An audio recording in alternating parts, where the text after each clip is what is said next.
Agora canal Necromante. Bíblia, né? Gênesis. Vamos ver o que tem a nos proporcionar. Uma olhadinha. Depois a gente vai pro TED. Em Gênesis 1. Ixi, tá muito comparar baixo. Então, bora dar uma olhadinha em Gênesis 1 e comparar a tradução das Bíblias com esse verso.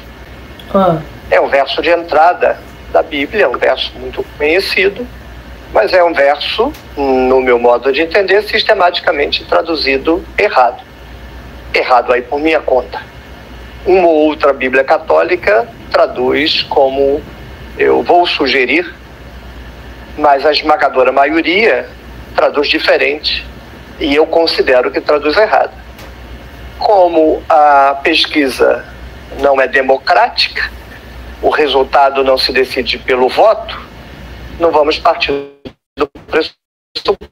Ele fala com uma voz de como posso dizer, passa conhecimento, né? Vamos ver, cara. O planeta traduzem. No princípio criou Deus os céus e a terra, essa tradução está correta. Não. Se a tradução estiver errada, e para mim está, significa que 99,9% das Bíblias do planeta traduziram errado. Simples desse jeito. Mas eu Como assim traduzir errado? não quero simplesmente falar. Eu vou mostrar para você, vou argumentar 4 argumentos, porque a tradução clássica... Não, a tradução clássica, a original mesmo, acho que é. No princípio, Deus criou o céu e a terra. Enfim. Vamos ver o que No princípio, criou Deus os céus e a terra. Me parece errado. Correr o risco de eu mesmo errar, quem sabe? E então, você, de posse dos dados, verifica foi uma recomendação de escrito, viu? os dados e avalia o resultado. Vamos lá? Vamos dar uma olhadinha. Gente, quem puder deixar o like aí, se inscrever no canal dele, vai ajudar muito. E pode recomendar vídeos que eu assisto, beleza? Eu anoto e assisto. Belíssimo texto hebraico de Gênesis 1:1. Bora lá. Aí está. É bonito danado, não é? Bereshit bara Elohim et hashamayim ve'et haaretz. Como eu disse, a tradução clássica é no princípio criou Deus os céus e a terra. Vou argumentar porque essa tradução está errada e o correto seria traduzir ou ao pé da letra, no princípio do criar Elohim os céus e a terra, ou no princípio do criou Elohim os céus e a terra, ou de forma desenvolvida, quando começou Elohim a criar os céus e a terra. Ou, ainda de forma desenvolvida, no princípio da criação de Deus dos céus e a terra. Tanto faz. Aí é uma questão de você optar pela literalidade ou por uma tradução mais dinâmica. A questão se resume, em termos de língua portuguesa, a perguntar se esta é uma oração principal ou uma oração subordinada. Para a maioria das Bíblias, é uma oração... Pera, tô tentando entender ainda ele. Ele faz de uma maneira muito diferente. Vamos ver. Principal. No princípio, criou Deus os céus e a terra, ponto. Para mim, para algumas Bíblias católicas e para alguns especialistas internacionais, esta oração é uma oração subordinada, adverbial, temporal. Logo, termina com ponto. Literalmente, no princípio do criou Elohim os céus e a terra, vírgula.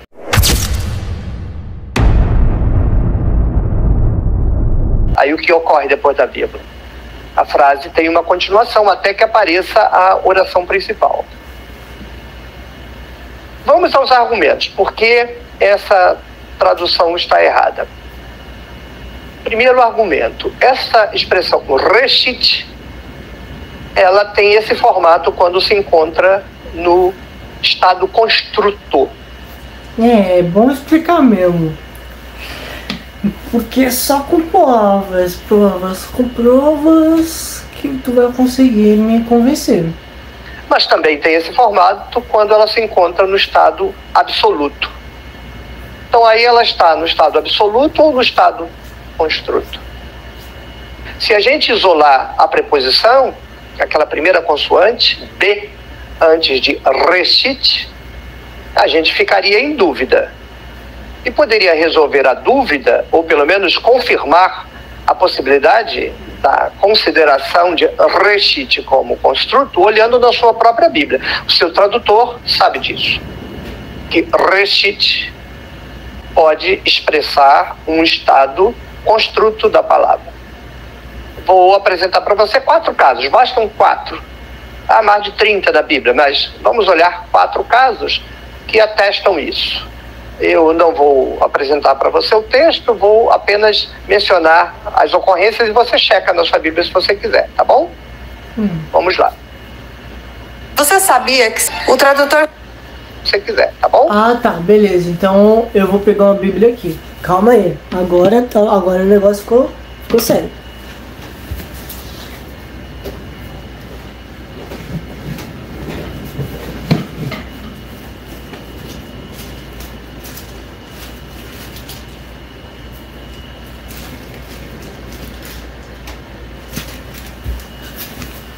Aê, vambora então, vai.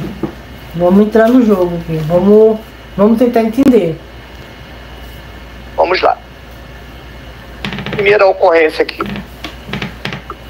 A primeira ocorrência que eu posso citar é Gênesis 10:10. Leia lá na sua Bíblia. O princípio do reinado dele. Princípio do construto. Você tem que pôr a preposição depois do construto, né? Princípio do Seu reinado dele. Outra ocorrência que você pode checar é de Gênesis 49:3. Olha aí na sua Bíblia. Pode ser na sua Bíblia. Porque isso eu não estou nem projetando. Minha força e o princípio do meu vigor. Princípio do meu vigor. De novo, reshit. Princípio do meu vigor. Reshit, exatamente como está aí no hebraico. E o seu tradutor, na sua Bíblia, certamente traduziu assim: princípio do meu vigor. Vamos para outra ocorrência, Êxodo 23:19. A primícia dos... Tá, eu não vou seguir não, eu vou só assistir aqui, porque assim, eu não tô entendendo direito o que ele quer passar. Vamos ver, talvez eu entenda, vou pra frente. Frutos. Primícia dos frutos. A primícia dos frutos. O seu tradutor provavelmente vai botar as primícias. Está no singular. Ele botou no plural porque quis. É a primícia dos frutos. Você poderia continuar olhando A Bíblia? a Bíblia assim, todas as ocorrências, e você verá que, inclusive, os casos majoritários são de reshit sendo expresso na forma do construto. Um ou outro caso você vai Tá encontrar... bom, mas o que esse recite aí que você tá falando? Gente, eu juro que eu não tô entendendo. Calma aí. reshit na forma do absoluto. Então, com isso dito, basta você compreender então que reshit conhece na Bíblia o uso construto, o que significa que você não pode traduzir nesses casos como se fosse no princípio, vírgula, criou Deus. No princípio do quê? Está faltando o complemento desse estado construto.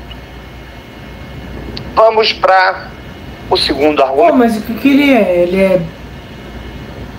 Ah, tá, peraí. Ele é... Tá, ele é especialista em alguma coisa aí, né? Pelo visto. Como que é o nome? Ai, cara, como que é o nome? Muito bem, acabamos de ver o primeiro argumento. O reshit, quando encontrado na Bíblia, expressa um estado de construto e exige a preposição na tradução. Há casos da Bíblia em que reshit está no estado absoluto. Mas mesmo na Bíblia como um todo, a maior quantidade é de estados no construto, e o seu tradutor conhece o caso e traduz nestes casos como construto. Vamos para o segundo argumento. Aí você está vendo reshit, mas ela não está sozinha. A palavra vem acompanhada de uma preposição inseparável, be, é bereshit. Aí a pergunta é, e o que ocorre quando reshit na Bíblia vem acompanhada de reshit? Adivinha? Todas as vezes, nesse caso, sem exceção alguma. Não sei se vocês estão entendendo, eu não estou entendendo. Eu juro que estou tentando entender. Reshit tem função de construto. E o seu tradutor vai fazer o seguinte, eu vou deixar rodando um pouquinho aqui, eu vou ali pegar um negócio para eu comer, já tô aqui de novo. Vai traduzir a sua Bíblia assim, no princípio de, no princípio de, no princípio de. E porque lá ele traduz de um jeito e aí ele traduz de outro. Vamos às ocorrências? Eu não vou projetá-las, vou apenas lê-las para você, porque eu quero que você leia na sua Bíblia e se convença olhando a sua própria Bíblia e flagrando o seu tradutor, ora agindo de um jeito, ora agindo de outro. Vamos lá? Muito bem. Além de Gênesis 1, Bereshit ocorre em Jeremias 26:1. No princípio do reinado de Jeoiaquim, se você ler na sua Bíblia. No princípio do reinado. Ou seja, quando Jeoiaquim começou a reinar.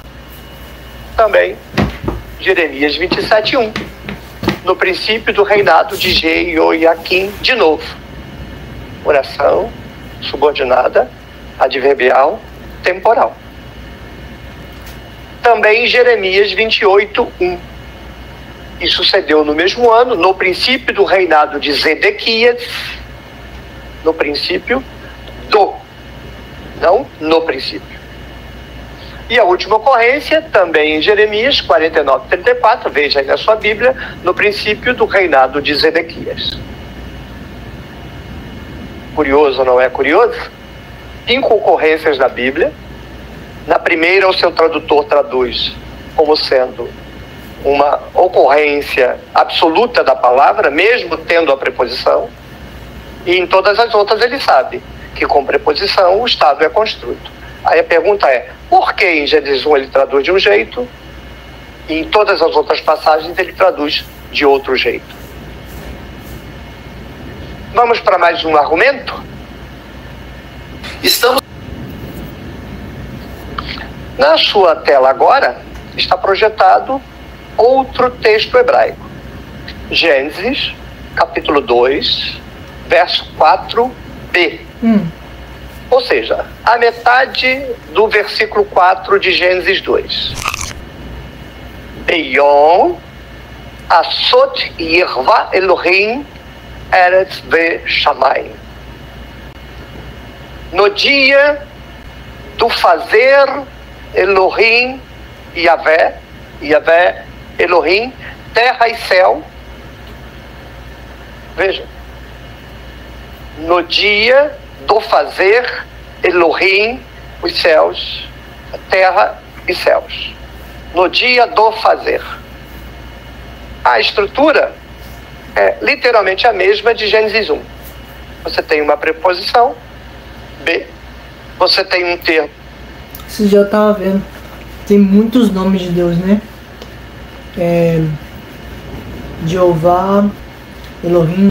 Uma que eu não sei traduzir, que é YHWH. Hashem.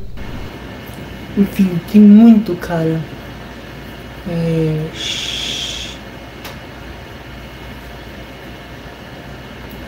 Cara, tem vários nomes de Deus. Javé, Jeová. Tava vendo os nomes. É interessante. E o nome real de Deus, assim, se perdeu, né, com o tempo. O povo de Israel deixou de usar.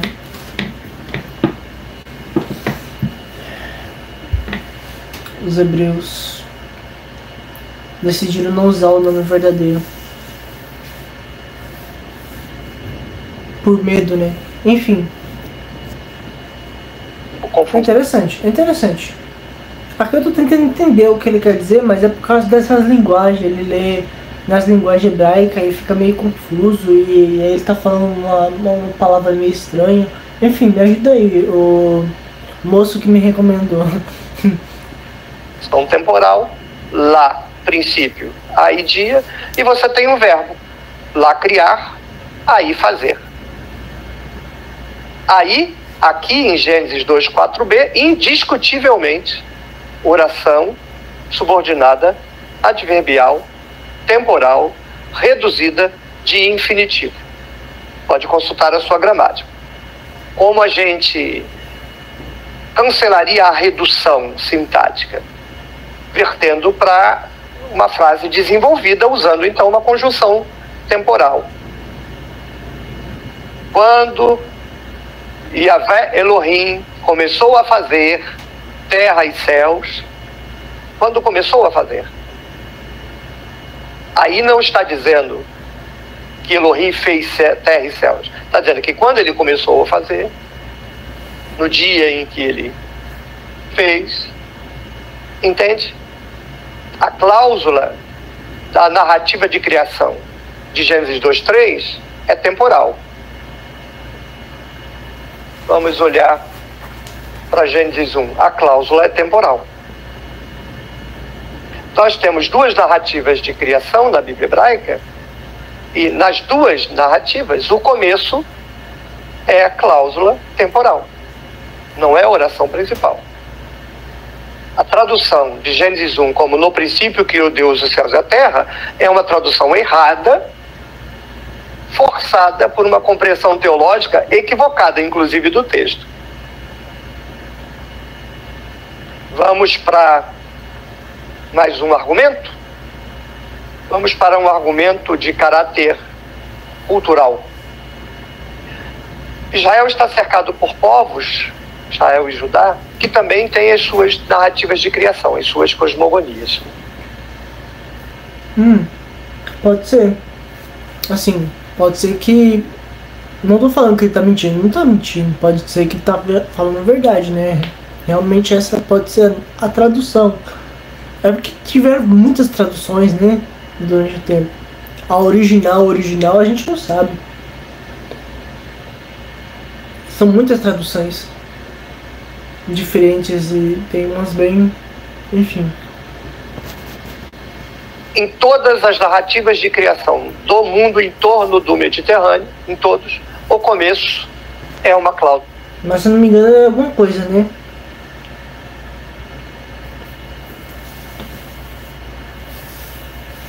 Arqueólogo, alguma coisa do tipo. É por isso que eu falo, o moço do que me recomendou, por favor, se puder, me explique algumas coisas sobre aqui, tipo, me marca ali no... Marca o tempo, olha, aqui é tal coisa, pra ficar mais fácil pra mim. Tem algumas coisas que eu realmente não vou saber. Dupla temporal. Veja, por exemplo, o famoso Enuma Elish. Mas assim, o importante é que eu tô tentando entender o negócio aqui. A expressão Enuma Elish, que dá nome ao mito da criação babilônica, é a transcrição das primeiras palavras do mito, cuja tradução é quando no alto. Quando no alto não havia nada, quando no alto não havia nuvem, quando... É uma cláusula temporal. Também no mito de Baal. Ou seja, a mania, o modo, o padrão das cosmogonias antigas é um início com cláusula temporal. Porque a função delas não é anunciar que existe alguma coisa chamada criação. Que existe alguma coisa chamada criação é de comum conhecimento da população da época. A função é anunciar alguma coisa que aconteceu na criação. Por isso é uma cláusula temporal. 3 argumentos. Vamos para o último, para a gente terminar a nossa primeira pequena brincadeira aqui. Vamos voltar para o texto hebraico? Vamos lá. Reshit, sozinho na Bíblia, já é construto, o que exige a tradução no princípio de. nunca no princípio. Com Reshit, aí não há exceção, todas as ocorrências de Reshit na Bíblia com Bet, Bereshit, é obrigatoriamente no princípio de. E havendo um verbo posteriormente... Esse Reshit que ele está falando deve ser alguma letra, algum ponto, não sei. Eu acho que não tinha pontos, né? Vírgulas, nem nada do tipo. Então deve ser alguma letra. Alguma coisa, algum nome, não sei. Então no princípio do criou ou no princípio do criar. O que transforma essa construção numa oração subordinada. Adverbial temporal reduzida. Classicamente em Gênesis 2:4b por infinitivo. E se a gente aceitar o idiomatismo hebraico, reduzido de completo de cal. Que não existe na nossa língua. Na nossa língua não existe no princípio do criou. No princípio do criar, existe. É a clássica oração reduzida de infinitivo. Reduzida no princípio do criou, não existe. Existe no hebraico. É um idiomatismo. Gênesis 2:4b é uma cláusula temporal, o que significa que as duas narrativas da criação na Bíblia, Gênesis 1 e Gênesis 2:4b, começam com uma cláusula temporal, logo no princípio de criar Deus, e não no princípio criou Deus. Poderia ser até criou, mas no princípio do criou Deus, o que não soa bem aos ouvidos. E toda a bacia do Mediterrâneo conhecem cosmogonias em cada nação, são com cláusulas temporais. O que isso significa? Uma vírgula depois desta frase, não ponto. No princípio do criar Deus os céus e a terra, o que aconteceu? Bem, quando ele começou a criar, a terra estava numa situação curiosa. Ela era um deserto e uma desolação. Por que ela era um deserto e uma desolação? Porque havia trevas sobre a face do abismo e um vento de Deus soprava violentamente sobre as águas. Então, esses dois versos mencionam o início da criação e as circunstâncias da terra quando vai começar a criação. E aí, no verso 3, está a oração principal. O que é que ocorre no verso 3? Disse Deus, haja luz. E houve luz. Ou seja, o primeiro ato da criação em Gênesis 1 é debelar a luz. O céu só será criado mais adiante e a terra ainda mais adiante. Leia até o verso 10, por exemplo. A terra não está sendo criada no verso 1. Nem pode. Lá está a treva. Lá está o vento. Como se pode criar? Primeiro há de se debelar a treva e o vento. Logo, todas as Bíblias podem traduzir no princípio criou. O que faz de todas as Bíblias traduzidas erradas. Felizmente há um punhado representativo e louvável de Bíblias que corrige o vício teológico da declaração de abertura da Bíblia com a